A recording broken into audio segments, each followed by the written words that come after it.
The grand chamber of the Galactic Council buzzed with tension. Holographic displays flickered with casualty numbers, system losses, and territorial collapses. Every representative, whether scaled, feathered, exoskeletal, or gaseous satin, silenced, their appendages clenched in fear. Except the humans. Ambassador Leona Reyes stood quietly, arms folded behind her back, expression unreadable. The humans hadn't spoken a word in hours.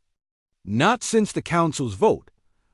Earlier that cycle, by a margin of 1, the Galactic Council had passed Resolution 992 Delta.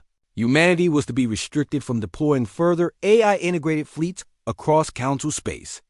Their weapons were too dangerous, their strategic methods too unpredictable, their emotional detachment from warfare too inhuman.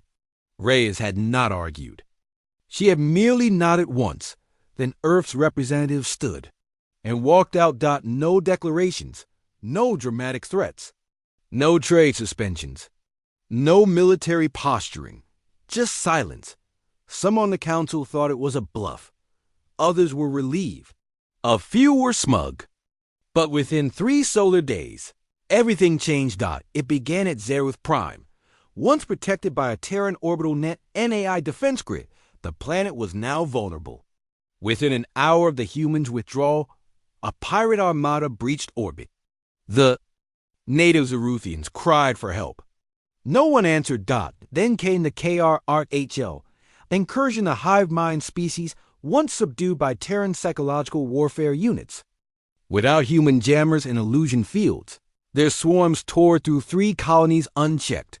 Each world previously protected by human systems fell like glass dominoes. Council relief. Forces scrambled, but they weren't enough. The machines left. Behind were coded in Terran protocols, refusing to operate for non-human command. Earth didn't disable them. They simply didn't offer the keys. The Council begged. Human embassies remained dark. They didn't retaliate, whispered the Creel. Ambassador, her voice clicking nervously. They didn't sabotage us. They just left. And in doing so, groaned High Chancellor Doric of the Threx, they condemned us. Ambassador Rielzen of the Voraxian Triarchy leaned forward, his many eyes wide. What did we think would happen when we sidelined the apex species of modern galactic war? Counselor Ixo of the Benthari, a species known for its logic-driven governance, spoke coldly. We believed their growing power was a threat. Reyes had warned them once. Months ago, in that same chamber. You will not miss our weapons. You will miss our restraint. They hadn't listened. Meanwhile, Earth stood quiet. Orbital stations around Sol ignored hails. Interstellar Terran trade ships returned home or disappeared from star maps. Their fleets, though never formally recalled, simply vanished. Planets once boasting of Terran protection were suddenly alone in a very dangerous galaxy, but the most haunting silence came from the human colonies themselves. No refugees, no petitions, no complaints, just absence. It was cycle 121.4 when the Council's desperation peaked. Over 40 systems had been lost. Over 1 trillion civilian lives were gone. The Virati swarm now advanced on the inner rings of Council territory.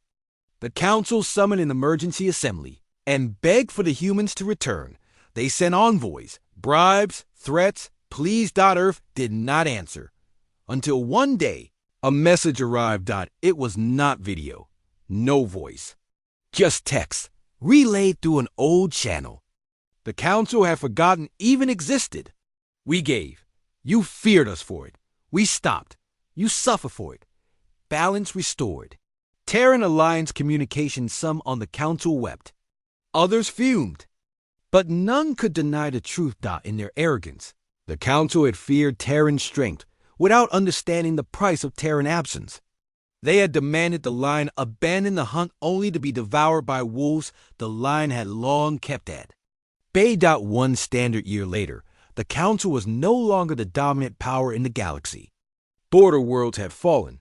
Entire species went extinct. The power vacuum left in the wake of human withdrawal shattered fragile alliances. But Earth? It was quiet, prosperous, silent, watching. Some say they were waiting for the right moment to return, not as soldiers, but as judges. Others believed they were done with the stars forever. But every species that survived knew one unshakable truth. Humanity did not need the galaxy. The galaxy needed humanity.